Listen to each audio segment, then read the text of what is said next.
Welcome to the Cancer Support Suffolk podcast. Join me, Mark Murphy, and my brilliant guests as we talk about life before, during and after cancer.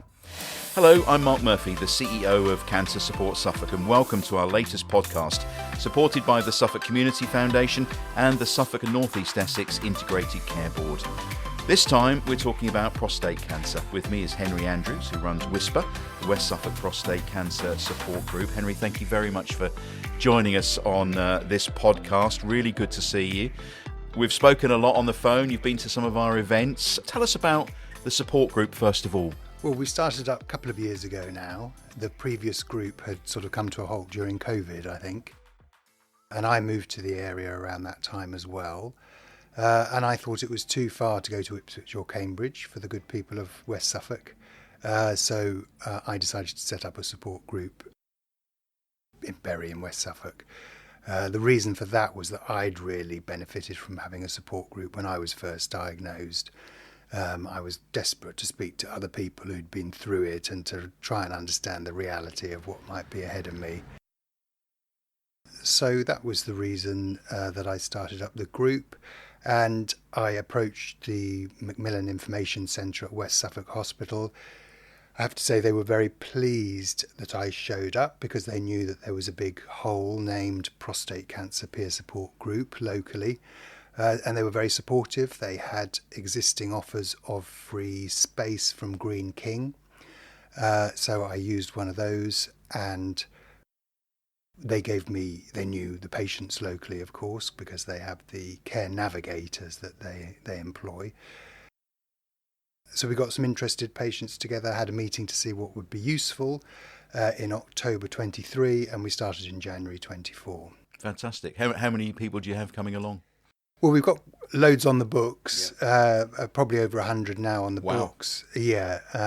And we usually get about sort of 15, 16 each of our monthly meetings. We kind of have a main meeting on a Wednesday morning, but we do have two a month now. The first room in a pub that I used. It's a great location for a support group for men, yes, isn't it? Well, yes, yeah. But I feel a caveat coming on yes, here. It was upstairs. Okay. And it was in the evening. Right. And that was putting people off. There were people who couldn't do the stairs, and coming out at night wasn't people's favourite, especially in the winter. So I decided we needed to move to a venue with step-free access. And to do a daytime meeting because it's easier for people to get to. But fortunately, one of the other existing members of the group decided he was going to carry on with that same slot that there is there at the Oaks Barn. So you've got flexibility. That's really good, isn't it? We can offer both now, so we're likely to get access to as many people as possible. Yeah. And you're likely to get even more members because the number of men being diagnosed is on the up, isn't it? Well, I mean, to have 100 on our books is a tiny proportion of the numbers in West Suffolk and environs. So, we're always trying to reach more people and make sure that they know that there's the group there. We're not notoriously good at coming forward to talk about our feelings, are we, as men? Do you find it's a big thing for someone to step over the threshold to come in? I mean, I'm always reluctant to kind of acknowledge that men and women are different, but I'm afraid they are. And I think it's right that it doesn't come as naturally to men. We're not socialised into talking a lot about our bodies, our feelings. We're not really meant to have any problems whatsoever. We're meant to be heroes who solve other people's problems, don't have our own needs, certainly not our emotional needs. So there's quite a lot to work against, and maybe particularly in the age group we're talking about, because we're really talking about, men of certainly 50 and over, but the vast majority are over 60 and 70. So one might hope that the things we're talking about are changing. Well, there are generational changes, aren't there? Yeah. I think younger men perhaps are more in touch with their feelings perhaps than the generation that we're talking about here. So that may well change. I hope so. Yeah. I hope so. But the reality is the reality that we're faced with, and we have to accept that. So, I think there are extra barriers for men to coming forward and considering themselves as someone with emotional needs who can go and get support for them. And peer-to-peer support, crucial in this way, isn't it? And they're talking to people, not family members, not GPs or whatever. They're Exactly. talking to people who are going through the same thing. How is it for you? Yeah, what we decided to do at Whisper was to have a group that was for patients only. So there's a decision to be made about whether you're going to involve friends and family. Our care, part of the healthcare service is going to be invited to come along routinely. And we decided that in service of making a safe psychological space where people can really get into the nitty-gritty, this group would be patients only. So there's a debate to be had about that, but that's the one that we went for. So I'm really pleased, actually, that there's now the Cancer Support Suffolk group in Bury on first Monday of the month. Yeah, because it's going very well. Relatives and friends can go to that. Yeah, it's going very well. Yeah. The conversations that people have, do you have group conversations? Are they individual conversations or a mixture? Yeah, what we do, it's a 2-hour meeting, and about every other month we have an outside speaker. When they're there, they come for an hour, and then they're asked to get out the door because we need to get on with our peer support that we're there for. And then what we do during the peer support, it varies from week to week. Sometimes we work in small groups, sometimes we work in the bigger group, but there's never a shortage of stuff to talk about. So we go over. I just open the meeting. I just always go over the ground rules each time, again for that sort of psychological safety and to make sure we're not going to end up talking about cars for very long.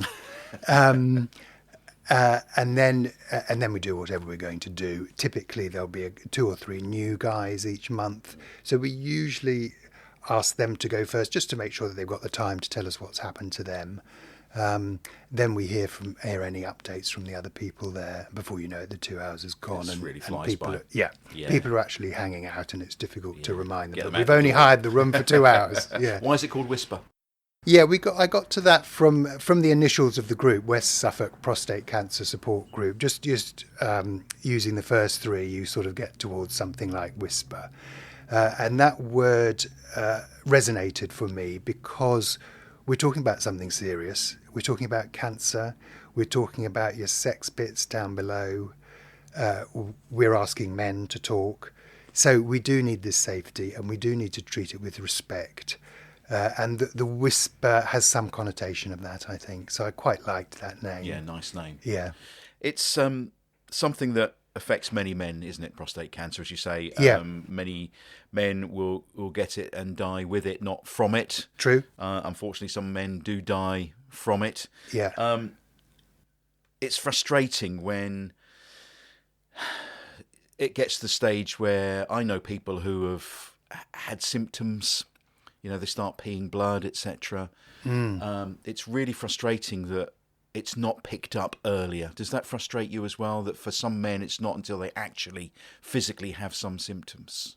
Yeah, it's a horrible fact of this disease.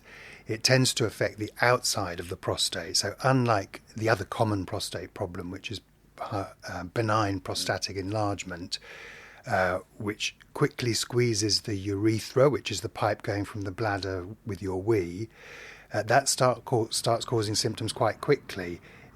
You don't empty your bladder properly, so you need to wee frequently, so you're up at night, you might get UTIs. That causes all of those well-known symptoms that men get with their waterworks. That is largely the benign prostatic hypertrophy, but unfortunately the cancer typically causes no symptoms until it's rather advanced. So it's actually growing into other tissues like blood vessels or transferring to bone and causing pain or bleeding or whatever it is.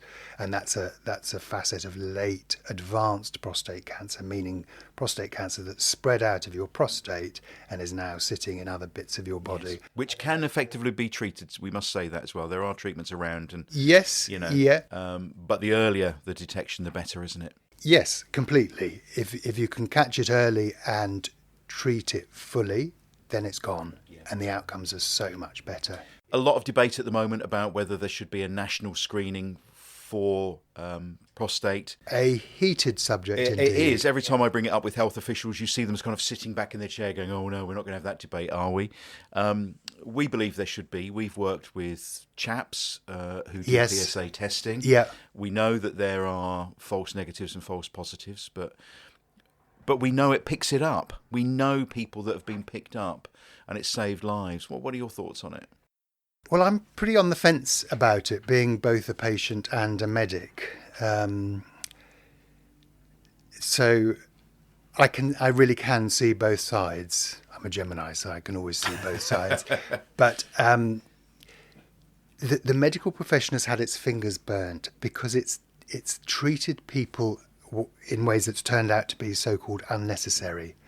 So the trouble with the treatments for prostate cancer is that they do cause life-changing side effects.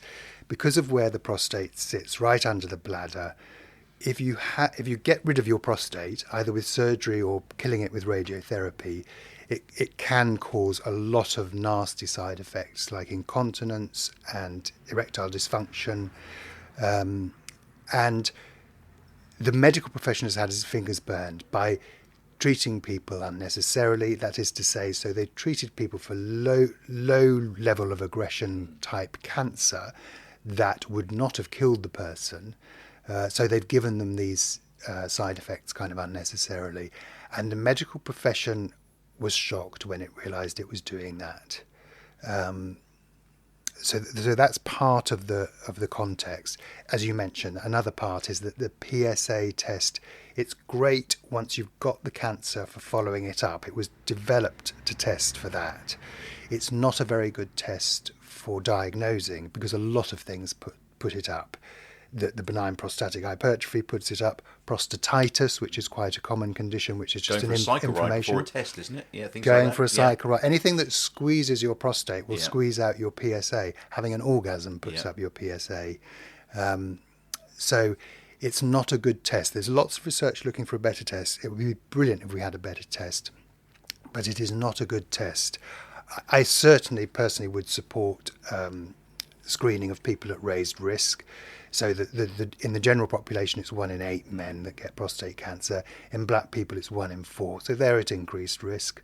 People with a first-degree relative, so brother or father, if you know your family history, they're 2.5 times as likely to have prostate cancer. So it starts to look more definitely a good idea. What frustrates us is we did some testing earlier this year, for instance, and we found that 8 GP surgeries had refused PSA tests for men who had qualifying reasons to have a PSA test. Exactly what you've said: family history, ethnicity, and actually, would you believe, symptoms.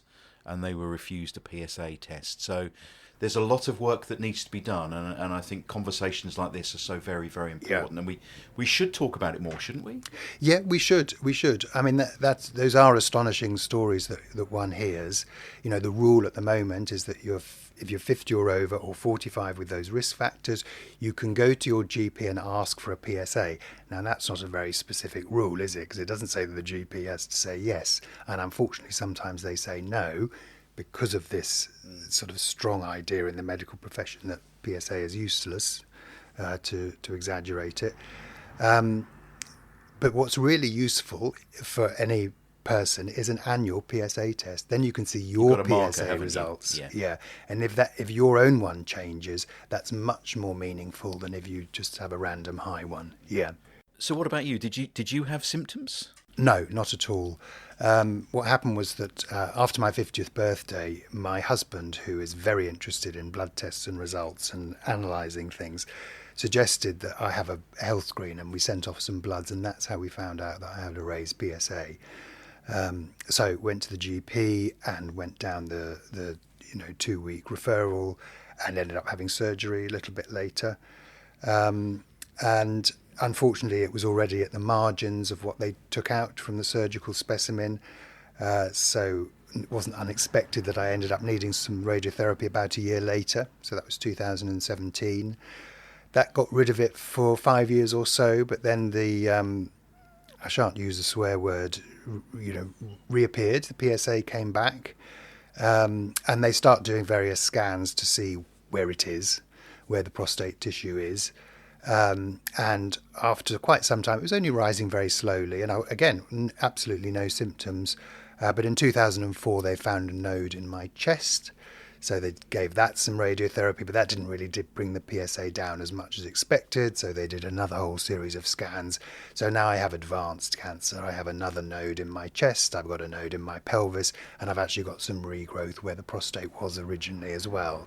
So now I'm on the hormone therapy. So that treats your whole body because you take tablets, and it's affecting your testosterone production and the action of testosterone in your body everywhere, because prostate tissue relies on testosterone. So that's how they treat it, to try and it stops the prostate tissue growing. It doesn't get rid of it, unfortunately. It stops it growing. So that's where I am. How do you feel about that? Is this something that you talk openly about?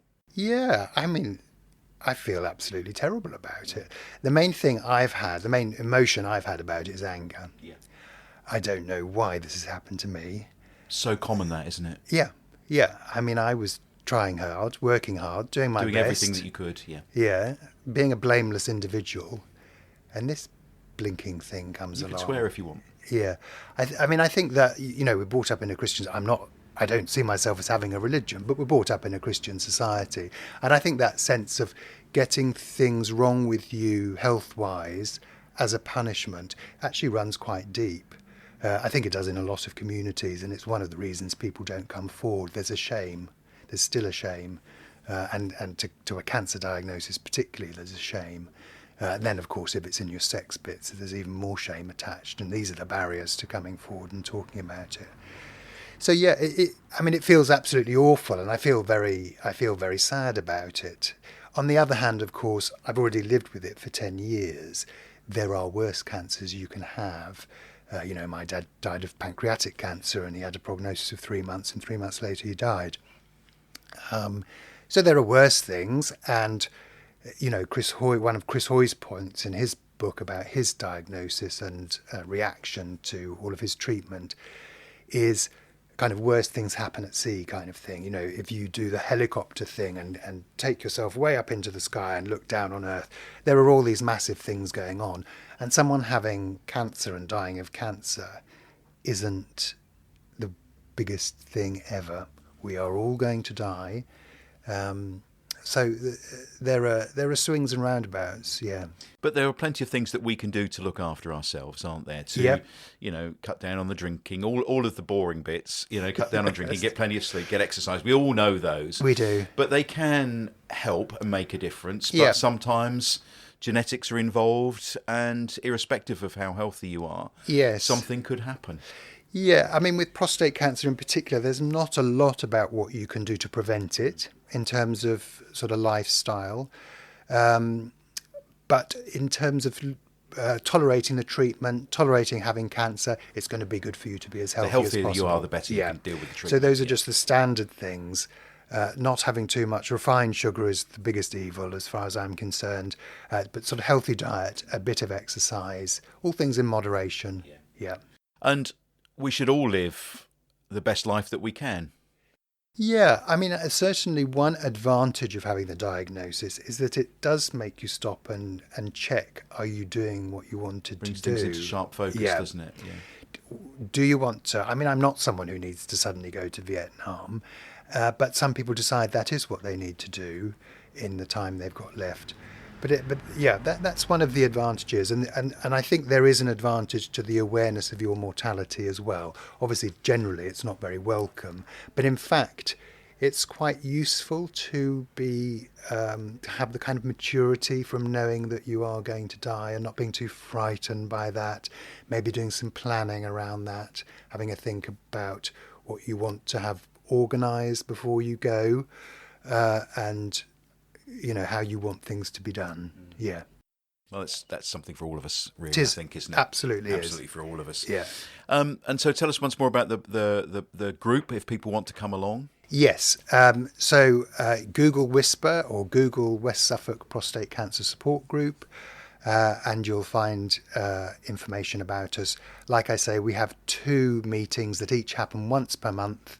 There's an evening meeting in a pub and a morning meeting at the Southgate Centre, which is not far from West Suffolk Hospital, in fact.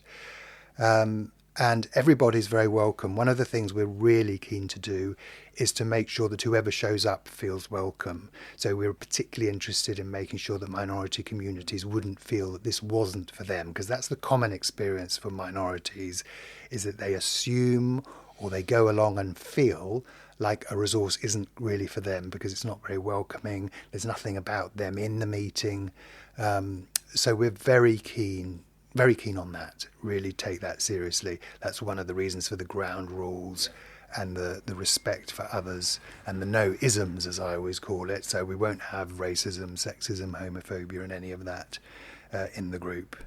Well, a trans person could well have prostate cancer. And they do indeed, absolutely right. So I actually try and avoid talking all the time about men with prostate cancer. Of course, it's biologically male people who get prostate cancer. But if you talk about men the whole time, someone who doesn't think they're a man ain't going to listen and ain't going to show up to your meetings and just won't be interested. So we're quite careful about that stuff. Well, thank you for being inclusive. Thank you for what you do. And I'm sure everybody that comes along is very grateful for you starting up the group, running the group. Someone's got to do it, Henry. Well, yeah, I'm very happy to do it. I think it's a coping strategy of mine. I'm very happy to do it. Well, fantastic. Yeah. Well, thank you very much for joining us on our podcast. It's Pleasure. been a delight to talk to you, and good luck with everything in the future. That's it for this week. Thank you very much for listening to the episode. If you'd like more information about what we do, please head to our website, www.cancersupportsuffolk.co.uk, or call us on 01473 211 884. We're based in Ipswich in Suffolk, but we do cover the whole county. Cancer Support Suffolk is passionate about educating and supporting the people of Suffolk, and as a registered charity, we rely on donations and fundraising to be able to continue our vital work in the community. So if you'd like to get in touch with us and help us, or we can help you, please do. For now, goodbye.